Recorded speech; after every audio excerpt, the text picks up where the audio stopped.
자, 이제 방사선학과를 대표하시는 학과장 최재호 교수님 모셔보도록 하겠습니다. 와!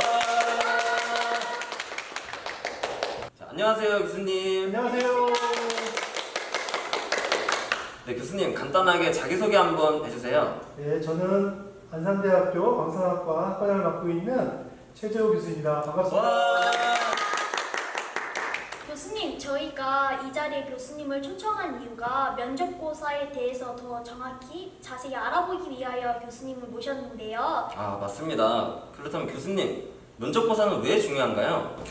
면접고사가 왜 중요한지를 우리는 성적 반영 비율을 보면 알 수 있는데요. 안산대학교의 경우는 학생부가 40%, 면접고사가 60% 구성되어 있어서 당락의 가장 중요한 부분은 면접고사라고도 해도 과언이 아니겠죠? 자, 오늘은 사실 여러분들이 저한테 면접에 대해서 여러 가지 궁금증을 알아보기 위해서 이 자리를 마련한 것 같은데요. 제가 그 답변을 하기 전에 여러분들이 과연 그러면 면접을 보신 경험이 있을 텐데 그 면접 봤을 때 느낌을 제가 좀 알고 싶어요. 그래서 우리 면접고사를 봤을 때의 느낌을 좀 이야기해 줄 수 있어요?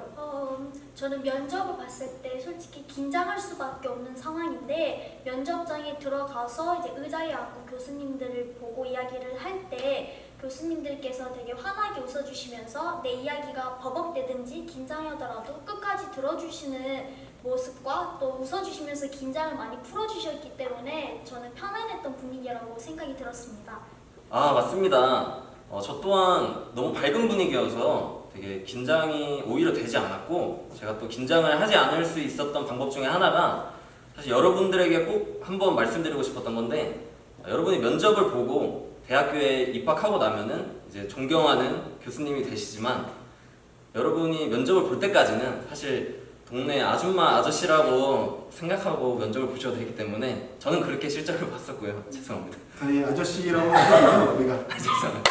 면접을 볼 때 절대 그런 걸로는 긴장을 안 하셨으면 좋겠다는 생각이 듭니다. 교수님, 그럼 이제 본격적으로 면접 질문을 더 알아보도록 하겠습니다. 네, 면접 평가 항목과 방법에 대해서 소개해 주세요. 예, 안산대학교 수시에서는 8개 학과가 면접고사를 진행하고 있습니다. 면접위원은 3명으로 구성되어 있고요.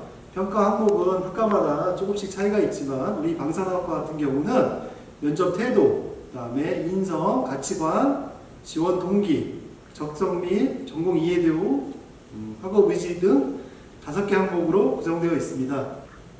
교수님, 그럼 저희 면접 때 문항은 어떤 문항들이 있나요? 자, 먼저 전체적으로 면접고사에 임하는 수험생들의 자세를 살펴보고요. 모든 면접은 구술평가로 이루어져 있습니다. 그래서 구술로 자기소개, 학업계획, 지원 동기, 가치관, 그리고 지원 학과에 대한 관심 등을 평가합니다.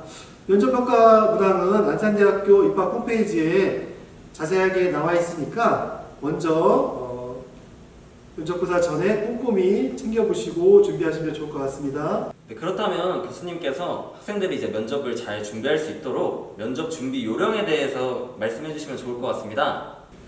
수험생들을 위해서 면접 준비 팁을 제가 5가지로 정리해봤습니다. 첫 번째로 입학 홈페이지에 공개되어 있는 면접 질문을 잘 숙지하고요. 여러분들이 사전에 충분히 준비하는 것이 중요하고, 두 번째로 복장 태도입니다. 복장과 용어는 단정히, 그리고 태도에서 면접을 보실 때 면접관의 시선을 늘 마주치도록 노력하시면 좋을 것 같고요. 그리고 질문에 대한 답변에서의 어떤 명확성, 분명하고 명확하게 답변하는 것, 그리고 진정성, 즉 남의 이야기가 아닌 본인의 이야기를 했으면 좋겠고요. 마지막으로 침착성입니다. 그래서 긴장하지 말고 실수하더라도 준비한 내용을 끝까지 잘 이야기해 주시는 것이 중요하다고 할 수 있겠습니다.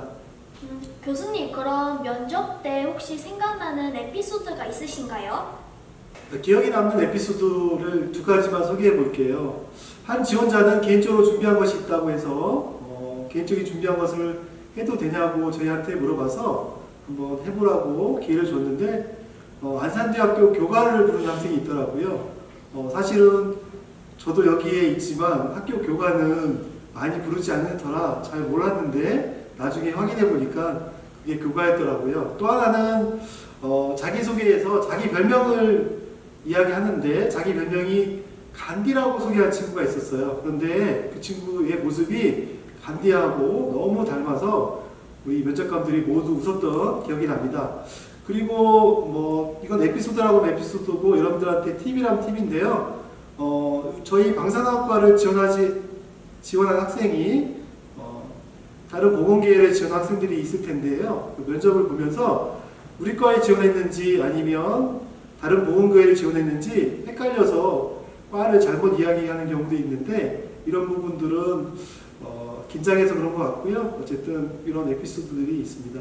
자, 지금까지는 제가 여러분들의 질문에 대한 답변을 해드렸는데요. 저도 궁금한 것이 있습니다. 여러분들이 지금 방산학과의 재학생인데 입학하기 전과 후에 어떤 그 차이가 있는지 어떤 그런 느낌들을 좀 이야기해 줄 수 있을까요? 저 먼저 말하자면 저는 입학 전에는 방사선학과 졸업 후에 진출 분야가 어떤 곳이 있는지 생소했습니다. 하지만 방사선학과 입학 후 공부하면서 전공 지식도 쌓고 교수님들과의 상담 시간을 통하여 저희들이 선택의 폭이 넓다는 것을 다시 한번 알게 되었고 선택의 폭이 넓은 만큼 더 노력해서 내가 꼭 원하고 싶은 제가 꼭 이루고자 하는 목표를 이루어야겠다고 생각했습니다. 네, 저는 사실 학교에 입학할 때까지만 하더라도 학업적인 측면에 대해서 되게 걱정이 많고 두려움이 많았습니다. 제가 특성화고등학교를 졸업해서 이 학교에 오게 되었는데요. 다른 학생들에 비해서 수업을 혹여 잘 따라가지 못할까 그런 걱정이 많았지만 모두가 새로운 과목을 배우는 동등한 입장이었고 자기가 노력한 만큼 성적으로 돌아온다는 사실에 되게 만족감을 느꼈었던 것 같습니다. 네, 자 그럼 마지막으로 교수님께서 내년에 들어올 학생들을 위해서 한 말씀 해주시면서 마무리하도록 하겠습니다. 자, 마지막 인사드리겠습니다. 우리 안산대학교 방산학과는 많은 장점을 가지고 있습니다. 보건계열 특히 방사선 분야에 관심 있는 친구들의 많은 지원 부탁드리고요. 좋은 결과로 내년에 여러분들 만나 뵙기를 기대하겠습니다. 네, 이상으로 마치겠습니다. 여러분 안녕! 내년에